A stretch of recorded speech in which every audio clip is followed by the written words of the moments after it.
ബാലഗോപാലൻ ഇവരൊക്കെ ഉണ്ടായിരുന്നു. അവരിലൂടെ എനിക്ക് നിരന്തരം നിർദ്ദേശങ്ങൾ കിട്ടും.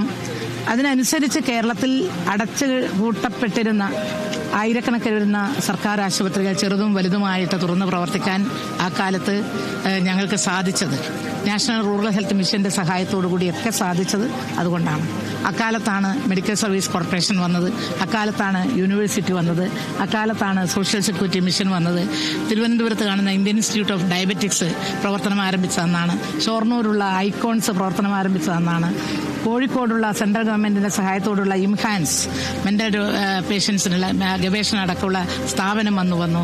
അതുപോലെ ഒരുപാട് പരിഷ്കാരങ്ങൾ നമുക്ക് ഹെൽത്ത് സർവീസിലും മെഡിക്കൽ എഡ്യൂക്കേഷനിലും നമുക്ക് കൊണ്ടുവരാൻ സാധിച്ചത് അന്നത്തെ കാലത്താണ്. നിങ്ങൾക്കൊന്നും അത്ര ഓർമ്മയുണ്ടാവില്ല, നിങ്ങൾ ജനിച്ചിട്ടുണ്ടോ എന്ന് എനിക്കറിയില്ല. ഇവിടെ ആദ്യമായി ഇന്ത്യക്കകത്ത്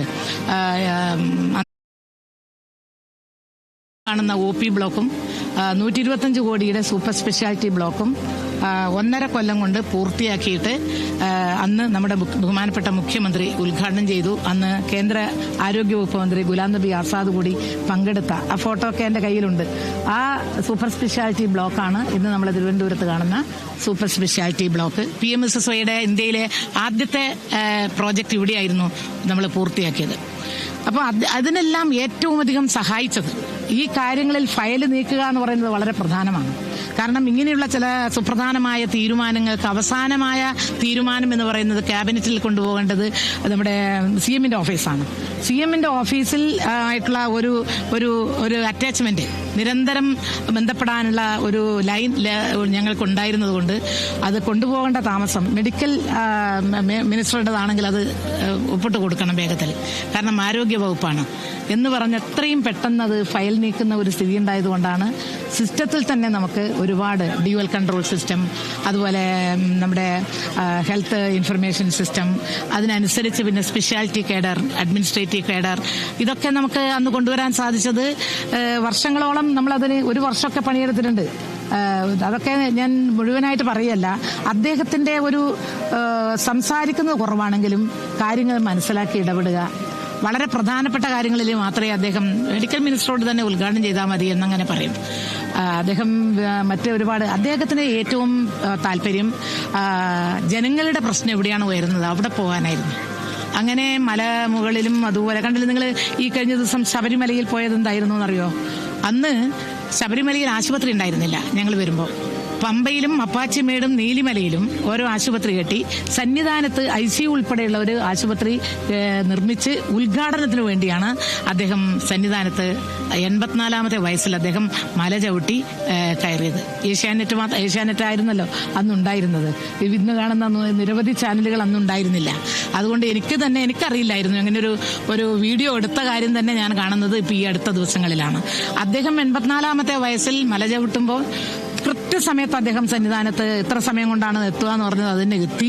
പക്ഷേ ചെറുപ്പക്കാർ പലരും വളരെ നിന്ന് കതക്കിയായിരുന്നു.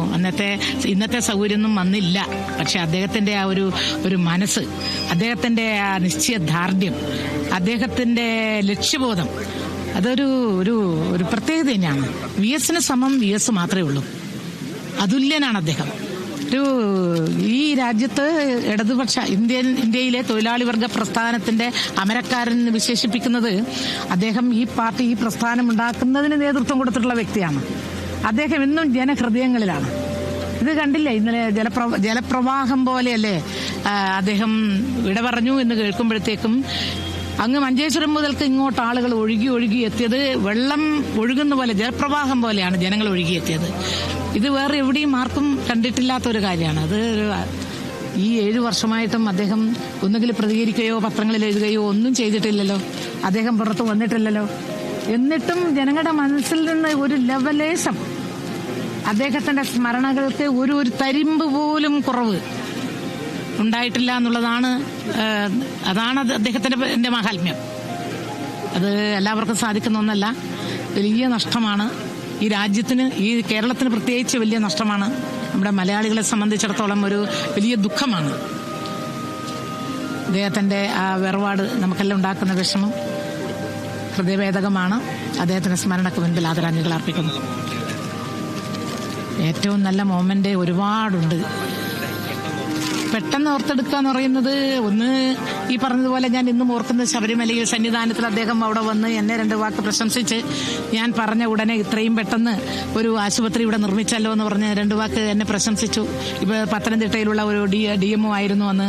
അദ്ദേഹം എപ്പോഴും എന്നെ ഇടക്ക് വിളിച്ച് പറയും, അന്ന് VS പ്രശംസിച്ചത് സന്നിധാനത്ത് ഇപ്പോഴും നിങ്ങൾക്ക് പോയാൽ കാണാം അവിടെ ഒരു ആശുപത്രി, അതിനു മുൻപ് അവിടെ ഉണ്ടായിരുന്നില്ല.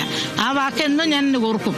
പക്ഷെ അന്ന് ഞാൻ അറിയില്ലായിരുന്നു ഇങ്ങനെ മൊബൈലിൽ എന്തെങ്കിലും രേഖപ്പെടുത്തിയോ എന്നുള്ളത്. അന്ന് ഡോക്യുമെന്റേഷനൊന്നും നമുക്ക് സാധിക്കുമായിരുന്നില്ല. നമ്മുടെ കയ്യിലുള്ള മൊബൈലിലും ക്യാമറയൊന്നും ഉണ്ടായിരുന്നില്ല അന്ന്. അതുകൊണ്ട് അന്നത്തെ ആ ഒരു കാര്യങ്ങളൊന്നും നമുക്ക് ചിത്രീകരിക്കാനോ അല്ലെങ്കിൽ രേഖപ്പെടുത്താനോ യഥാർത്ഥത്തിൽ കഴിഞ്ഞിരുന്നില്ല.